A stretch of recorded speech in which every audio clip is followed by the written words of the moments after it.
should we actually shift our neutral rate of inflation from 2% to 3 to 4%? My gosh, that appeared in the news this morning with no Fed official, nothing. So I think they just put it out there, because if the regime shifts to 3 to 4% inflation being the neutral rate, watch out, because that means cash loses a quarter of its value every 4 years on a compounded basis. That is not a joke. Okay, and that is So a hold on, hockey stick for risk the assets. rumors are for the interest rates to move from 4 to 2%. No, the inflation neutral rate, where they basically target inflation over the long run, and we'll be at 3 to 4% next year just from comps. I mean, I don't Okay, see so another. is it moving? Is that so? The neutral rate moving from 2 to 4%? Correct, Wahid? Wahid, you there? Yes, you see, I keep muting, and now my button didn't work. Yes. Okay. Okay, so if the inflation neutral rate moves from 2 to 4%, then they're not going to be as hawkish anymore, and that's obviously a great thing for risk assets. Exactly. Correct? They can stop raising rates, and that I is can't. just it's repression. People are going to be forced to buy shit. Kancho, would love your thoughts on what was discussed, and then if you can at the end, and Wahid, you gotta mute, please. I don't know why I hear myself double with you, man. If you're using your iPad, you gotta start using AirPods. Cantor, if you can comment on what was discussed so far, and I wanted to try to, what I'm trying to do is educate the audience on not looking at things with a very simple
is kind of the goal that they're looking for, at least for the next year or two. And, that is a huge problem. What he was mentioning is that 2% is the traditional sense of what they aim for in terms of inflation from the Fed. That is what they consider to be quote unquote sustainable. It going to 4% definitely is a huge problem, because then you're seeing a 25% loss compounded, like Faith was saying, in the value of your cash every 4 years. The thing that I wanted to mention too, in regards to some of the information that just came out as well, is GDP came out hotter than expected, which means that we are not entering a recession as fast as expected, which ultimately, to some extent, means that the Fed is going to need to be a little more hawkish, whether that means not pivoting as fast or keeping the rates high or increasing rates even faster. That's to be seen. But I do think, in regards to crypto, Faith has a good point in regards to Bitcoin having a big amount of liquidity moving towards it from necessarily risk or traditional financial instruments. One thing that I would like to say is, when you're talking about treasuries and stuff, and I guess the amount of money that has been quote unquote printed, even though it's really not printed, it's just digitally altered.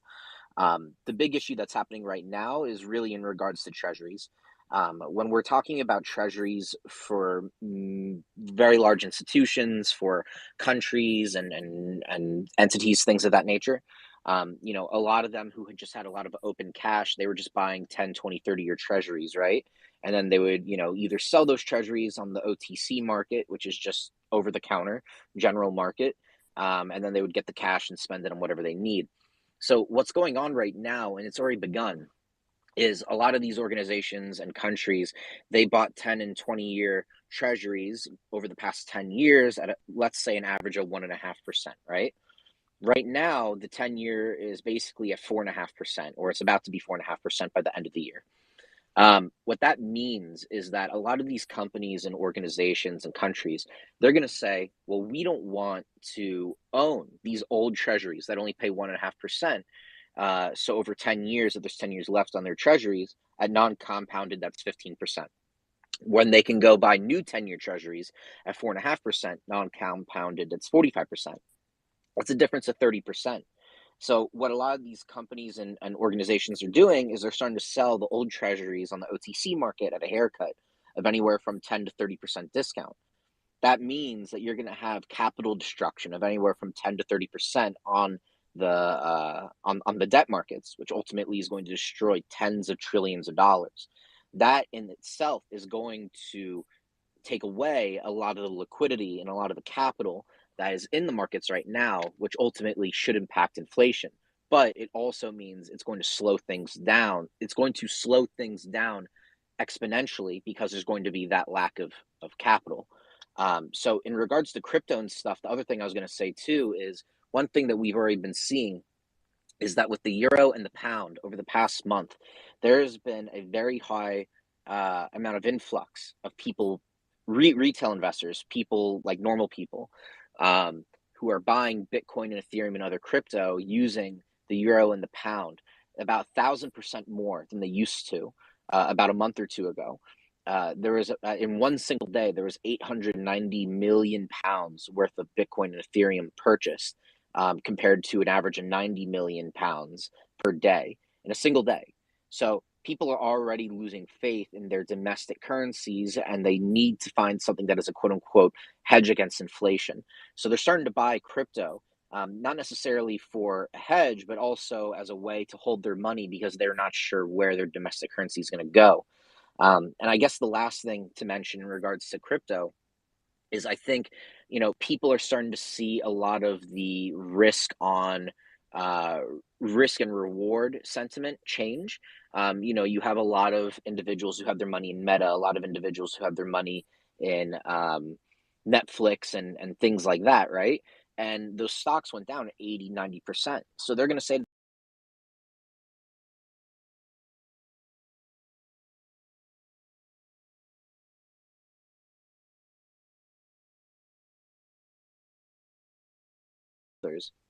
and the chances of it going down 95% is almost the same, but the chances of it going up 1,000% are much higher than Netflix going up 1,000%. So the risk is almost similar in the sense of how much drawdown there's been, but the reward is much higher. So you're saying that the volatility of oh, by the way, NFTZ is in the house. Just massive shout out to NFTZ in the audience.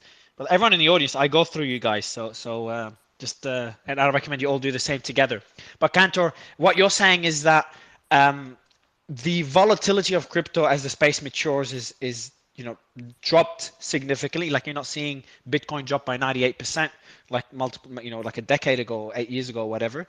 So you're seeing less drops, but more potential upside, which makes it more attractive as a risk asset to equities, which are being seen more and more as risk assets, especially tech stocks. Is that a fair fair summary of what you just said? The last point you made? Yes, as well as just one thing to point out that this is the first time I think in history that Bitcoin is less volatile than the S&P 500. Are you saying Bitcoin is less volatile? I'm just writing it down and tweeting it now. Less than the S&P 500. Okay, fuck. Okay, are you sure about this? It might be NASDAQ, but it's definitely one of the two. You can look it up right now. This is the first time in history that this has ever happened. Sick. All right, bro. That's worth a tweet. Plan C, good to have you again, man. It's been a while. Yeah, thanks for having me. I appreciate it. And yeah, great conversation. I'm enjoying just listening to all the discussion so far. I guess what I can... Oh, go ahead. No, I was just going to ask you, like, what's your thoughts? I know you get deep into crypto. So what's your thoughts from a technical aspect on the market today? I'd love your thoughts and then go to Jack afterwards. Yeah, absolutely. Yeah, the best thing I can add to the conversation is just specifically with Bitcoin, as a proxy for the whole market as far as the long-term cycles. Just a couple quick things, just stats that I think might help people to see that I think the major capitulation, at least on chain, what we've seen is behind us. So it doesn't mean that we can't have these wicks down on if we have thin order books and, we have black swans, all that stuff's always possible. But the high probability at this point is that 17.5, we reached, there was a lot of signals that was the major capitulation bottom for the cycle. So a couple stats to quickly, just kind of give some confidence that one is realized losses denominated in Bitcoin. So it's the best way to compare kind of how much losses are being taken, to denominate in Bitcoin. Otherwise, it's hard to compare all the previous times. But yeah, we had in 2018, basically we reached 4.3 standard deviations away from the mean, and then we reached 4.2 during COVID. We actually reached 5 during that bottom of 17.6, current low. So it's a huge standard deviation as far as realized losses denominated in Bitcoin, the highest we've seen in I think about 10 years. Now we've already had a complete mean reversion. We've already gone back to 0 as far as standard deviations away on that data set. So to me, I mean, we had that very significant deviation away already on that low. Another stat is spend output profit ratio. If you look at a 14-day kind of like aggregate of all the coins on chain, comparing the spend output profit ratio, we went down to 0.84. Now we've only gone that low twice in the history of Bitcoin, and that's for peak capitulation on that 2-week spend output profit ratio. So the 2 times we've ever gone to 0.84 was the bottom of the 2011 bear market. So the very low, we hit that. And then also we hit that during the 2018 bear market low. And that's exactly the same low we put in on that metric, 0.84, during the I think it was, whatever it was, June 18th, I think. And then just one more, just looking at the 90-day version of that, which is kind of like a cumulative capitulation over a 90-day window. As far as days we've spent below 0.95, in 2011 bear market was 48. In 2015 bear market, it was 48, and then as well. And then in 2018, it was 127 days. We've already been below for 136 days. So this is the highest amount of, as far as the spend output profit ratio. So more people realizing losses than profits in aggregate, like looking at all the coins over a 90-day window. We've actually already had the highest amount of days really suppressed in the history of Bitcoin. So all I know it's a lot of numbers. It's hard to visualize it all. It's easier to see the charts.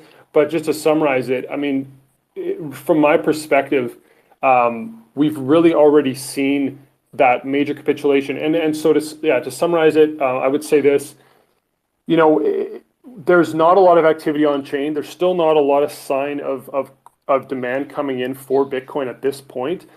However, there are a lot of stable coins on the sidelines, on exchanges. And we haven't seen the biggest thing I would say is, we haven't seen at this point, there's not a lot of sign of demand, but there's no one selling. Like there's really like the amount of sellers at this point, as far as, we have a record amount of coins that have been held over 3 months. So in other words, the lowest amount ever is holding less than 3 months. So essentially all the weak hands have been shaken out of the market is what I'm seeing. And it's basically hodlers of last resort that are keeping the price, bouncing around 20,000. And even though we don't have a lot of demand yet, there's really no sellers at these levels. And it's going to take, in my opinion, a catastrophic event to really push us down to what, there's always a probability of going lower. I think it's a low probability, but if it happens, I think 14 to 15K is what I would target. I don't see us going to 10K unless like the world completely breaks. That's just how I'm seeing it at this point. I think the low's either in or 14 to 15 on a really bad event. I think there's a decent there's a low probability, but there is a probability we go there. Of course, yeah. Cool. Everyone seems to be pretty bullish today. Wendy, are you in the same train as everyone else? I'll go to Jack right after you. Just want to balance it out with a female voice. Go ahead, Wendy. Well, hi, thanks for having me. I'm happy to be here and I can keep up with the boys just fine. But again, we are seeing some positive price action, which I'm very excited about, but I still feel like we have a bit of a ways to go with the bear market. I feel like a lot of people discount Bitcoin mining economics and the strain of these current prices on the miners. Again, a lot of these guys do have to take profit so that they're able to, pay for their mining operations. And now we've got all of these loans that are amazing because people are able to take out collateralized loans, not necessarily sell their Bitcoin. But again, there are liquidation prices that a lot of people don't pay attention to. I still am in the camp that we will see lows. I do know that we're going to have a lot of heavy regulation coming into play up until the end of Q1 2023, just from some of the things that I've been working on behind the scenes. And I do think that is going to have an impact in the market. A lot of people think, okay, well, it's Bitcoin, it's not going to matter because, you know, it's not considered a security. However, the way the US government is moving, they are indicating that Bitcoin is bad for the environment. We've seen this narrative play out over and over and over again. We do know that there is a CBDC coming, and Bitcoin is a direct threat to a CBDC. Why am I talking about news? Why am I talking about fundamentals? Because fundamentals can impact price, especially when you're talking about a particular asset. Bitcoin is still very volatile, even though, you know, we're kind of stagnant around $20,000. So again, I do think that we will see those lows. I don't know when it's going to happen. I have been set down that way, but I also have a bullish plan because I don't like to trade or invest in absolutes. It makes no sense to do that. And I'm not willing to die on the hill that Bitcoin is going to hit $10,000, but I still have bid set. I would like to pick up some cheap Bitcoin on a scam wick or whatever happens. Plan on holding that and swinging it later on. But again, I still am in the camp that we will see some of the lows, that we haven't seen capitulation yet. I believe the current halving date is 1 year and 200 days.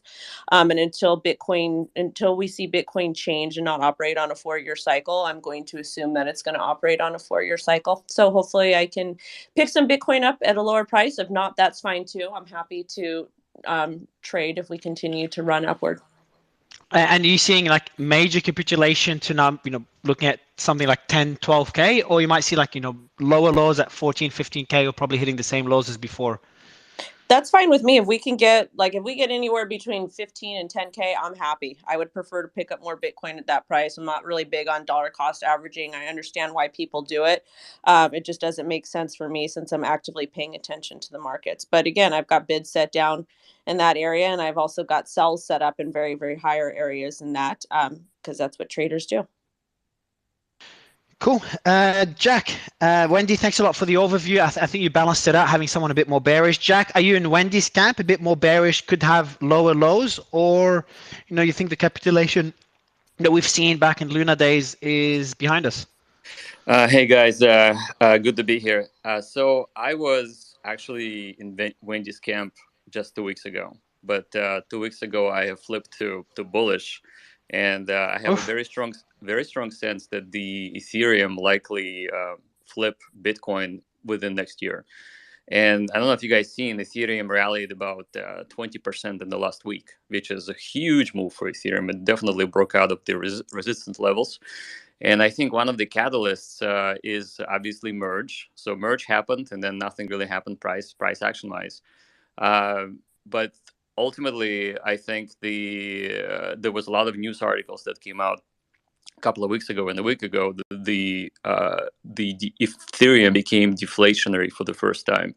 And just to give you some sense, like where we are today. So if we were on proof of work, we would have created about 500,000 Ethereum, which is $750 million if we were on proof of work. Right now, the issuance of new Ethereum is only about 1,200 Ether, and that's barely $2 million. So compare 750 million to $2 million. That's the difference between proof of work and proof of stake that we moved on to. So I'm extremely bullish on Ethereum.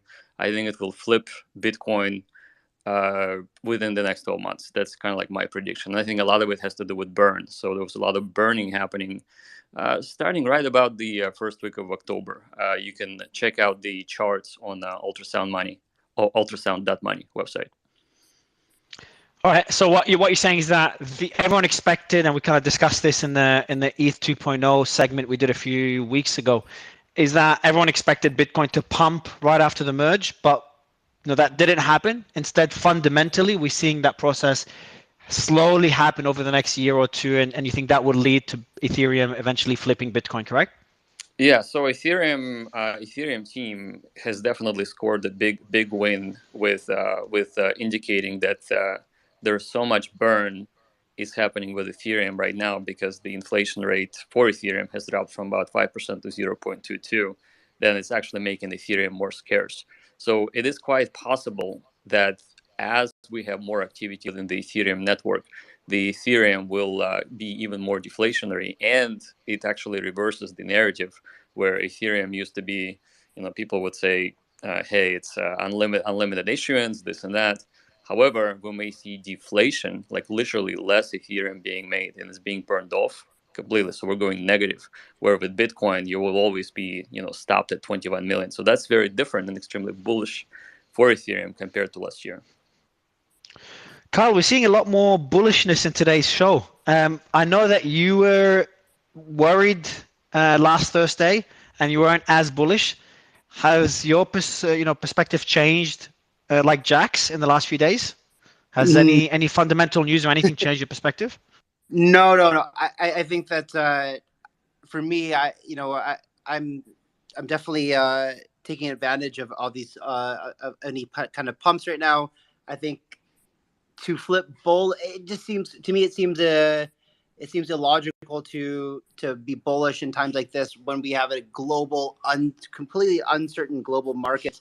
There's no clear signs of a flip to the bull side. I don't even know why anyone would think that, actually. I to be honest, what he said earlier was kind of way over my head, probably most people on this call as well, but yeah, for me, I think that we still have to see what happens first, and I think I think most central banks and Feds aren't really sure what to do at this point, and I don't know how anyone on this Twitter Spaces right now can have some type of degree of certainty of which direction we're headed. But for me, I'm pulling out stablecoin every chance I can on any altcoins that I have, taking profits on pumps, and preparing for some sort of capitulation. I still think that we have to see some sort of max pain before we head back up. Why? Like, is that just because of the economic situation? And that's the first question. The second question, if you're selling the alts, which makes sense, if you're bearish on the market, alts usually, dump the hardest. Are you just sitting in stables waiting for the markets to dump further? Or is there any assets outside of crypto, any blue chip NFTs or anything that you're using as a store of value? I'm still like, well, I am buying probably buying the top of a real estate market right now, but I'm buying it in Thailand, so that's interesting. But in an area where I think is not going to be hit so hard if the market does collapse on the real estate side. But regards to your first question of why, because. Well, first of all, Credit Suisse. Okay, Credit Suisse just laid off, or is predicting to lay off 9,000 people. We're just starting to see the cracks coming through on everything right now. Behind the scenes, I've been talking to a lot of different companies and people that know that a lot of people are being laid off right now, and a lot of things are getting worse. I just don't see how things get better at this moment. We haven't seen. We haven't seen any clear signs of bullish momentum, but what we have seen historically are these kind of bear traps, right? Or what is it? A bull trap, bear trap? I don't know. I don't trade, but these kind of fake outs, right? Like I feel like we're seeing right now. Go ahead, Cantor. I was going to say I actually 100% agree with Kyle. So when I was up here earlier, I am locally bullish for two reasons, but not macro bullish. I think we still have one more leg down. I think we're still looking at the end of a wave 4. And there are reasons for that. Obviously, I could be wrong. But while there are a lot of indicators pointing at traditional senses of a bottom, I don't think we have fit the full amount of capitulation yet due to the general macro indicators. I also think that in general, Kyle's right in the sense that there is no reason to be quote unquote bullish. While locally we're bullish because it seems to have something to do with the midterms in the United States, as well as kind of people being happy that there isn't necessarily a recession happening. But really, from a psychological standpoint, I think it's a melt up. And I think it's because we've seen the most amount of puts in history on any market, period. So I think, as Faith was saying, I think it's Wahid is his name. I apologize if I mispronounced that. Basically, you know, max pain is 100% important. Yes, markets have to be efficient, but really the high end banks and hedge funds and so forth, they want to see max pain because they want to get as much liquidity out of the market, so that way they end up buying a majority of crypto or equities or bonds or whatever they're interested in.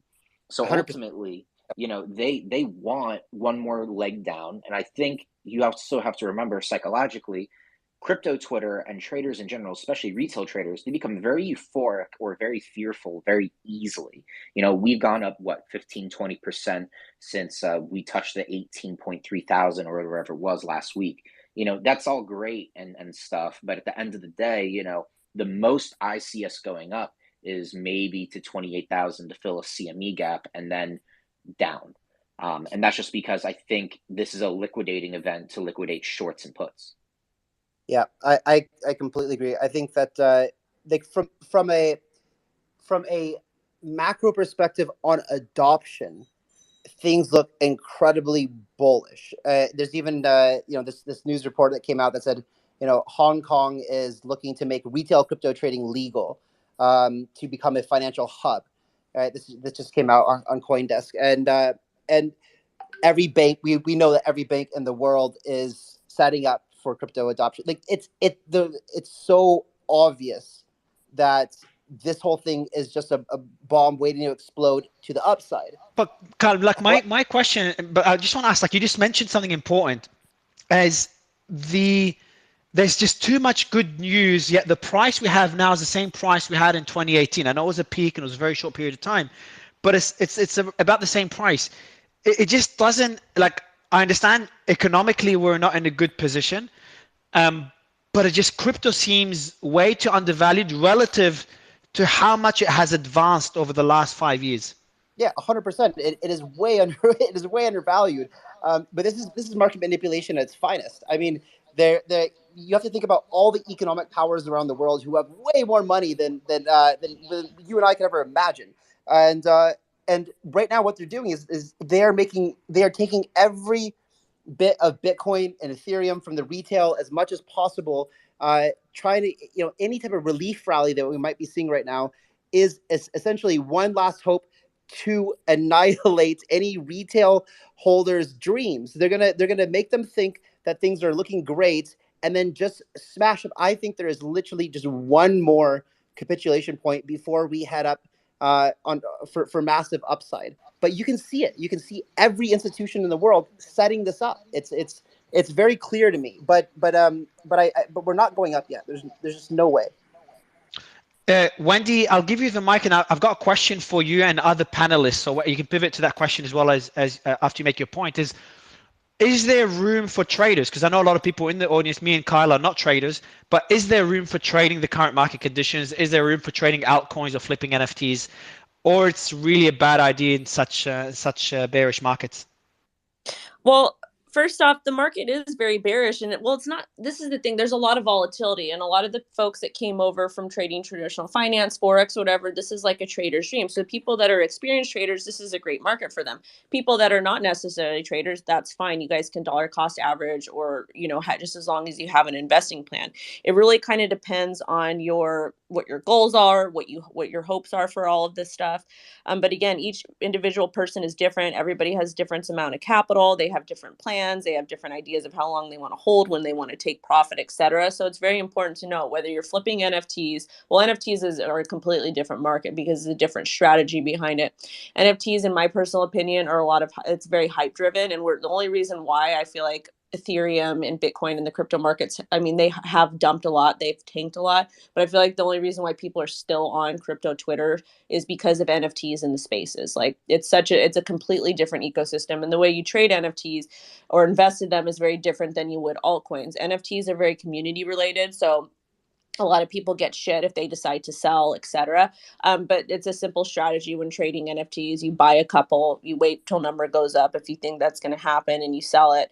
And when you're selling it, you hope to make sure to sell enough to cover the original cost of the first NFT you bought, so you can kind of moonbag it. And I use that strategy for altcoins, etc. So it's completely different. And also to the people that are listening, if you've sold something on eBay, if you sold something on like OfferUp or Craigslist, it's kind of, that's the way I like to compare it. And if if you were a successful seller, with tangible goods on the secondary markets, you'll probably be really, really good at flipping NFTs, because you're able to capitalize on the hype on all that type of stuff.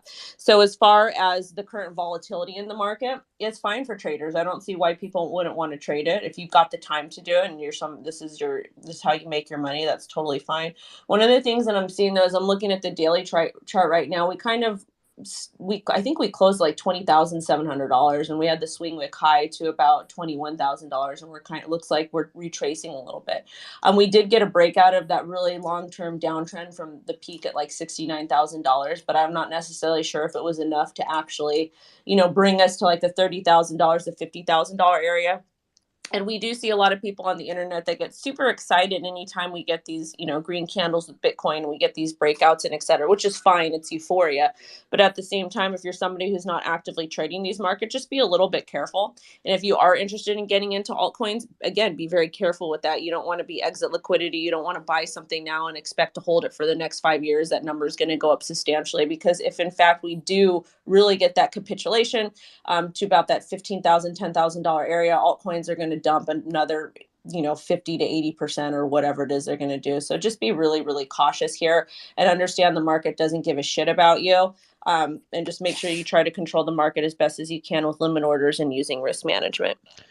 And before going to Michael, I think, Wendy, you've articulated it pretty well. And for the audience, just remember, and I know I say this all the time, but like I get pissed off when anyone from my team comes to me and says, Mario, like, we could see it, we're definitely gonna, things are definitely gonna get worse. I always tell them, I'm like, who, and obviously in a nice way, but who the fuck are you to tell me what's going to happen in the markets? Like, we've got some of the smartest people on the panel right now, and they're giving their thoughts and saying it clearly. You just never know for sure, and I think all of them agree. You have to understand, markets are forward-looking. So what they do is they don't just look at fundamentals and the current state of things. They look at what everyone in the world, every trader in crypto, especially the big guys, what they think will happen, and they make decisions based on what they think will happen. So anyone that thinks that markets will get worse, like the employee that told me this 2 days ago, they would have sold already because they think it's going to get worse. So the markets are discounting what's going to happen. Keep that in mind when you're trying to predict the markets. Now I'm talking about the major top coins, and I'm talking about crypto. But if you're looking at altcoins with very little liquidity, that's different. Doesn't have as many people involved. Could find inefficiencies in that space, which is what Wendy's, what Wendy was referring to. But they could still drop. Altcoins like this could drop if the market's go to shit. Even if you find an inefficiency and you make a good trade, if the entire market drops, if Bitcoin drops by another 20%, every fucking crypto is going to drop by 40, 50%, or altcoin. Michael, what's your? So I'll go Michael, then Wendy. What's your thoughts on the market? Let's wrap up the market analysis segment, and then what your play is, and what are you doing in the crypto space right now to give the audience some ideas.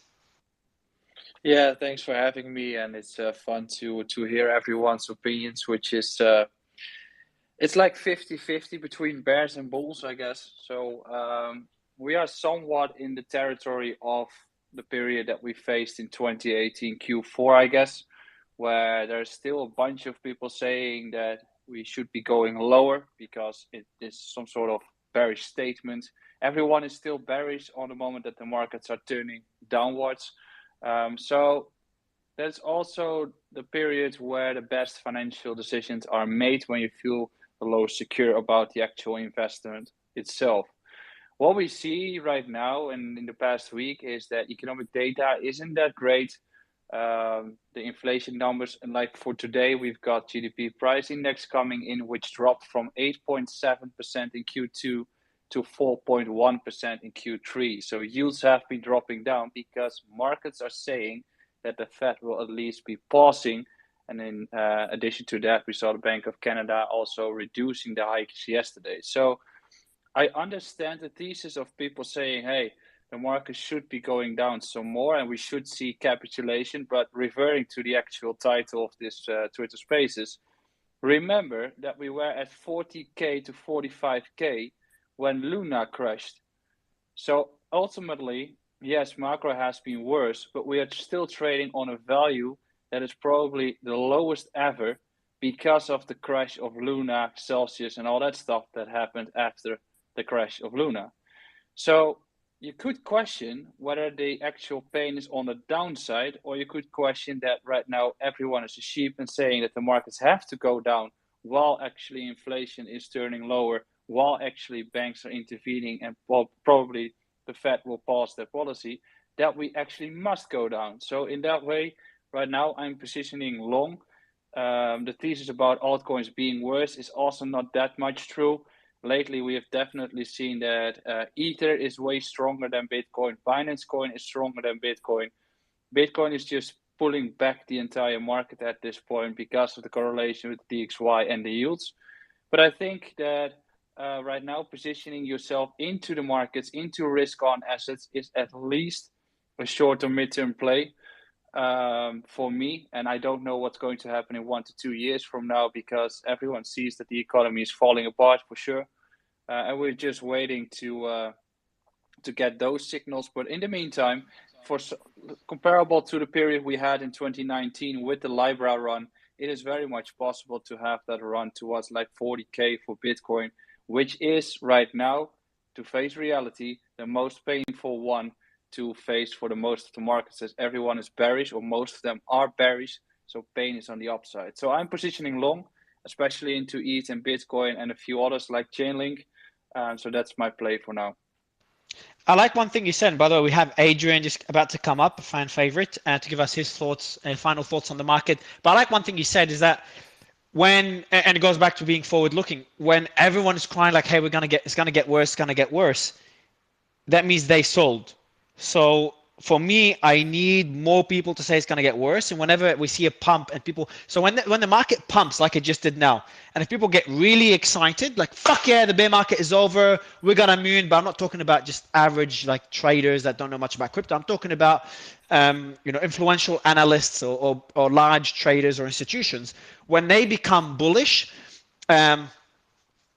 it's generally like, if everyone's just bullish and like, hey, it's all over, means they've already bought in. I like when everyone's bearish, which is not a bad thing because they usually come in early, but I like when everyone's still bearish, like, hey, we're going to get worse, because it means like, all right, so if they think it's going to get worse, it means they're all sold. So there's not much selling pressure left. Obviously, there's too many factors to know for sure. And we'll give the mic to Adrian to just kind of wrap it up for us. Adrian, your great thoughts on the market, my friend. Hi, can everybody hear me okay? Yeah, man, Okay, we can. cool. Just doubtful connection. Good to hear from Michael, my good lad. Love this dude, and he's always, spot on. Spent so many good days.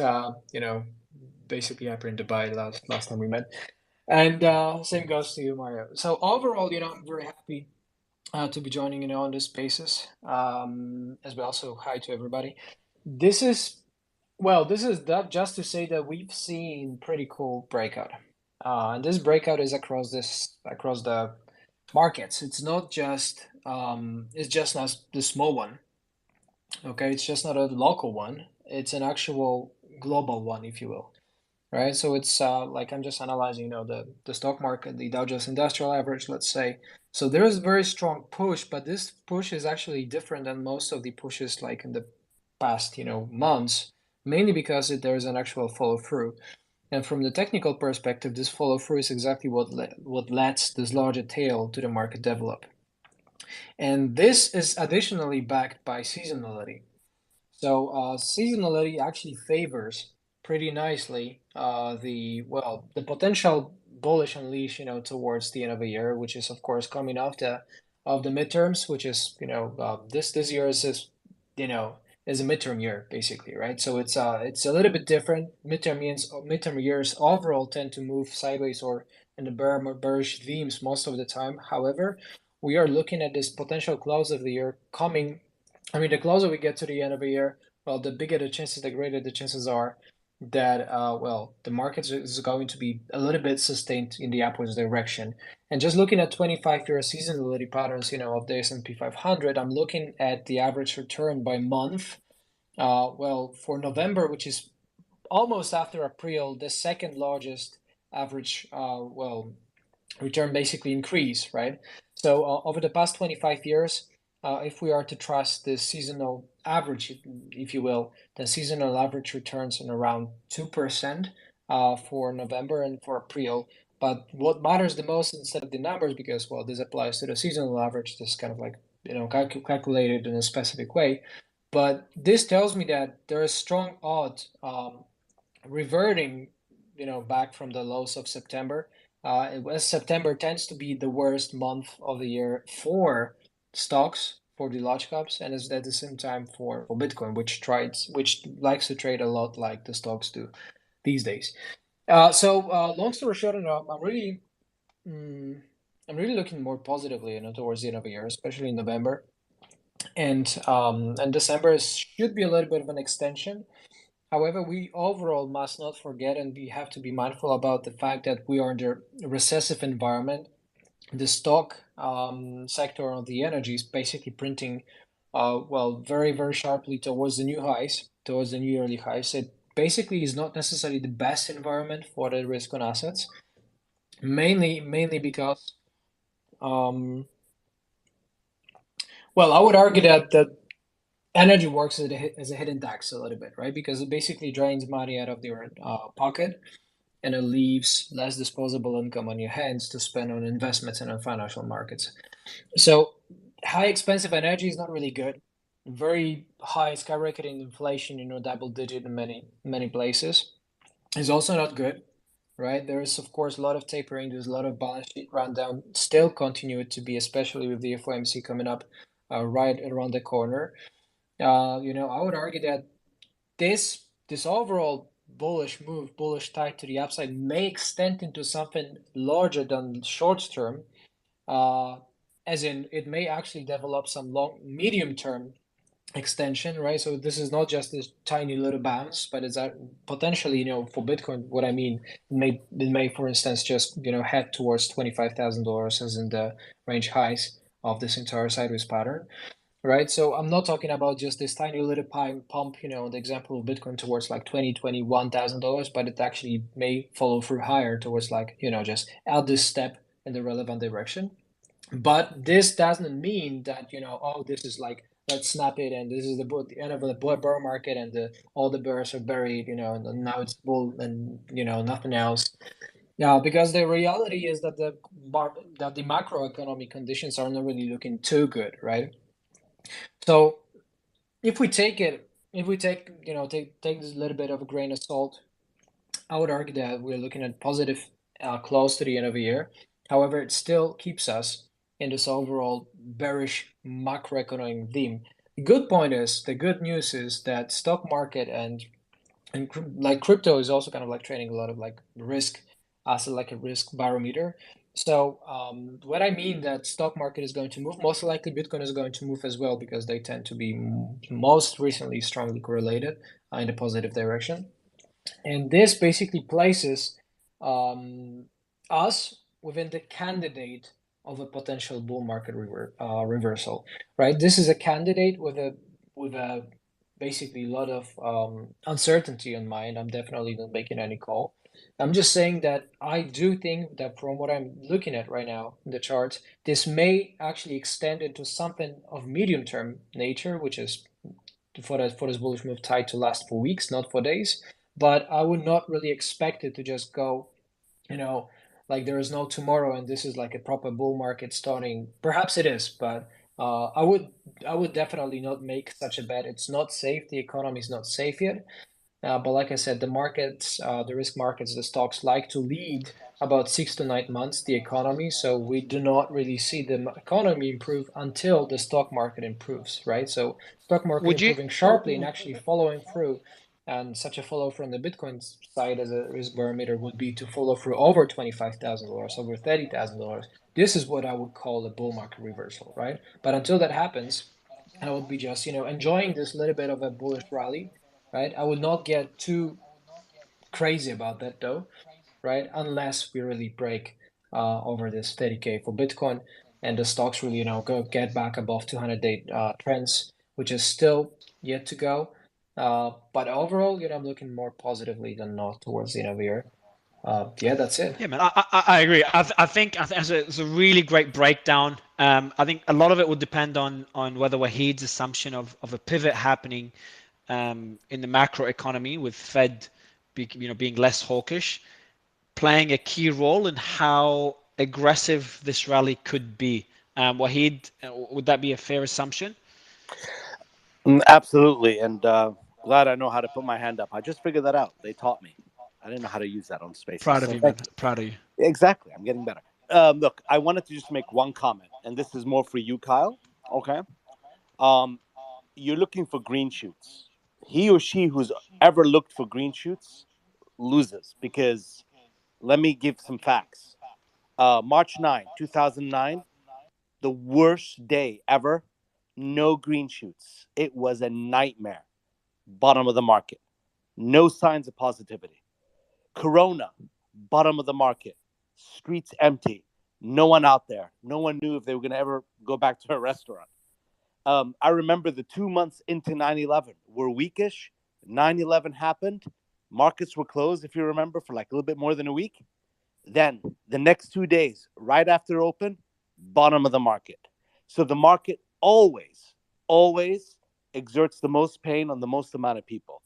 I'm not saying I'm gonna call it or anyone can call it, but whenever you look for green shoots and the positive signs, you miss the bottom. Now, if the strategy is, I don't care about picking the bottom, I want to get the momentum. I'm willing to lose the first pop of 10%. Actually, the best investors do that. So hats off if that's the strategy. But yeah, I was gonna say, I was about to just interrupt you and say, like, isn't it a losing game when you're trying to time the bottom? Because yeah, there's no. Oh, absolutely. There's no. I'm not calling that. I agree. If that's the strategy, I agree with that. But I think that Wendy, I wish Wendy was still here, because I just don't like. Does anyone else agree or disagree with the strategy of DCAing? Because for me, dollar cost averaging, for anyone that doesn't know, that's just putting in a small amount of money every week. Doesn't matter what the market does. Carl, do you disagree with that strategy?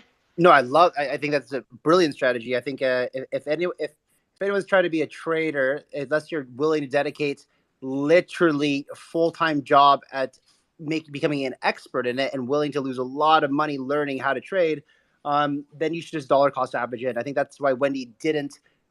She wasn't a fan herself, because she's probably understands how to trade. But for everybody else, you just dollar cost average in. And then we don't have to care so much about where the bottom is. Like, actually, like what I'm doing is just I'm setting buy orders. I've got some stable coins sitting on the side, and I've set buy orders on centralized exchanges. I've got Bitcoin buy orders at like 17. I go a bit heavier at 15. I go quite really heavy at like 13, 14, and I put a huge order at like 10 or 11, right? And like if it ever hits that, phenomenal, right? And if it doesn't, I don't care, because that means we're going up, and I just cancel those orders. But I don't really care where the bottom is. But I do have orders placed. I think that's what people, if you have cash sitting on sideline, be prepared, because if there is capitulation, if we are, those of us on this call who have said, that we're looking for a moment of capitulation, if we are right, you're going to see a huge wick, and those orders will get filled, and you'll be absolutely stoked that you had buy orders put in, and you probably will forget about them too, because it might not happen for a few months. But if you have those orders placed and you're ready for it, and a wick happens one day for 15 seconds, your orders might get filled, and you might get Bitcoin at $13,000. And like, I don't know, but yeah, Mario, dollar cost averaging is the easiest way, and statistically, it's the most efficient way to enter and exit into a market. Does anyone have any thoughts on the NFT market? Because I know we usually do the NFT segment on Tuesday. So next Tuesday, if anyone interested in the NFT segment, that's what the show is about on Tuesdays. Plus, we have Hunter Biden coming on Tuesday, so it should be fun. But I want to touch on NFTs slightly today. Any thoughts? If there isn't anyone involved, that's fine. But if anyone is, would love you to unmute or put your hand up and just give us your thoughts on whether NFTs really correlate with general crypto market, because we've seen the opposite last year in some instances. Cool. No NFT people. Anyone here? No one. We'll wait for people. I'll talk about, because we're doing something right now. Like, I think, Yeah, I'd love you. I want you to give it a shout out when we're mentioning next sponsors as well, because I love what you're doing. I was looking into it a few days ago. But yeah, go ahead on NFTs, because I know you hold a bunch of fucking NFTs to my surprise. well, yeah, but actually most of them are dropped in my wallet. So like I have stupidly bought some of them. But a lot of them are just people just airdrop them into my wallets or mint them for me or something like that. I have no idea how they end up there. But what I do think is very interesting is when we look at utilities of NFTs beyond what we're used to. And so for example, like what we're doing at Commonwealth, like buying this NFT is essentially a way that the project itself is bootstrapping liquidity to bring this product to market. And instead of going out to VCs to raise funds, and by the way, we're not the first. Commonwealth is not the first project to do this. The guys who launched Phaeton Arena, for example, the game that was super popular before, the top co was called Iron Sales, and how they raised money for the next 7 games they were going to release was you could go to Iron Sale and just mint these NFTs for $10,000 each, and that was the same thing of buying a private sale into these projects. And I think it's a really clever way to and then a really clever way to enter into projects. And then what's also interesting is that means you're liquid, right? So in traditionally when we have SAFs, for example, in private sale and venture capital, you got this SAF and you're very illiquid, and you kind of have to wait for your lock period to unlock and your vesting periods to kind of to unlock as well to get your tokens. But if you buy an NFT instead of a SAF, and that represents your purchase, and and that NFT entitles you to tokens over time, you can always sell that NFT on the secondary market to someone maybe who's more bullish on the project than you are. And I think this is very, very interesting to when we're talking about liquidity and positions in things like funds, for example. Traditionally, funds have always been illiquid. You put $250,000 into Pantera's fund, for example. There's no way out of that fund for the next 8 years. You're in there. But when we start to look at NFT utility, and let's say that you had an equivalent of Pantera's fund that raised $50 million for whatever, to some general token fund, and instead of traditionally giving fiat to the fund and then being stuck for that period of time, if in exchange for, let's say, $250,000, I got some NFTs that represented my ownership in that fund, now I'm liquid, right? And I can exit my position anytime I want to in that fund. And that's really, really, really interesting. So these kind of NFTs, I'm very excited for. When it comes down to PFPs and stuff, yeah, like it's hard. It's hard. Yeah, I know. It's really, really hard to value these. I'm just not able to. I think I'm very bullish on PFPs. I'm just not able to pull the trigger on them. I'm struggling, man. Like if I get sent some as they send it to me as a gesture, I never sell it out of respect. But I just cannot, and I've lost money by doing that. But I just cannot be not yet. I haven't seen that same capitulation in the NFT space. They're too excited. They're too bullish. They're not like what the space was in 2018. I'm not seeing that yet. But this is in terms of your project, Commonwealth. Essentially, is that the structure they have? You've got NFTs that represent pretty much a fund structure. There's definitely fund structures involved within Commonwealth. Right now, the NFTs that are being minted on the site represent essentially funding the project and revenue share from the DAO that will be created. So these are really, really interesting and really valuable. There's actually no PFP kind of, it's pure utility. Think about this as like an opportunity to come into a new company, or AKA a DAO. And usually when you're investing into a project, someone might be selling equity, and that equity may or may not have revenue share, and it may or may not have tokens. In this case, it kind of has all of the above, where you're getting a revenue share, you're becoming essentially one of the owners, if you will, of the DAO, which has no real owner, but kind of a revenue share model, and tokens for that opportunity to help bootstrap the project. But like everything I talked about before, liquidity within funds, that is all things that we're working on. That's going to be really, really cool, and I've never seen this before from anybody. Yeah, so I'm bullish on. Okay, so I want to kind of pivot to a topic that I'm extremely bullish on, which is gaming. And through this pivot, I want to talk about utility NFTs that have something fundamentally backing them. So what you've talked about, one of our sponsors from before, if anyone is interested, DM me and I can connect you because I forgot the name. But they partnered with us and they're doing an NFT that represents a fund. So similar to decentralized VC funds, but they're doing it through NFTs. I wish I remember the name. Romy, if you can message me, I can mention it, or DM me, guys, I can connect you. Also, one of our sponsors, TinyTap. So it's a good segue to give them another shout out. Essentially, they've got NFTs where if you buy the NFT, so it's an existing company that has online courses. They do millions in revenue. The NFT represents the revenue share of an education program or a course. And for me, that makes sense. And I'm kind of jealous that Animoca acquired them, because that's like, these utilities are short-term utilities that are easier to value, especially in a bear market. And they're minting in a week. Now, I don't expect projects like that to do 100 or 1000x like a lot of these PFP projects, but I also don't expect them to drop by 99 or 95 or 90% because there's fundamental value backing them. So I think those type of NFTs I value, and in-game NFTs and in-game tokens. I know that we talked about this last Tuesday, but we've had technical issues with the space, so we couldn't finish it. I'm extremely fucking bullish on gaming. It's probably the space that we're deploying the most capital and resources into. Does anyone disagree? Before we talk about others that agree. Actually, if anyone disagrees, put your hand up. Kyle, what's your thoughts? Because you weren't in any of our Tuesday shows where we talked a lot about gaming and in-game NFTs. Are you deploying a lot of capital in gaming and in-game tokens? I know it's a high-risk investment. Gaming in general is high risk. But are you as bullish as I am, or are you on the other side of that fence? Yeah, I have deployed a lot of money into games, like Gunzilla, for example. What I'm looking for though is extremely talented teams that have shipped games before with proven track records.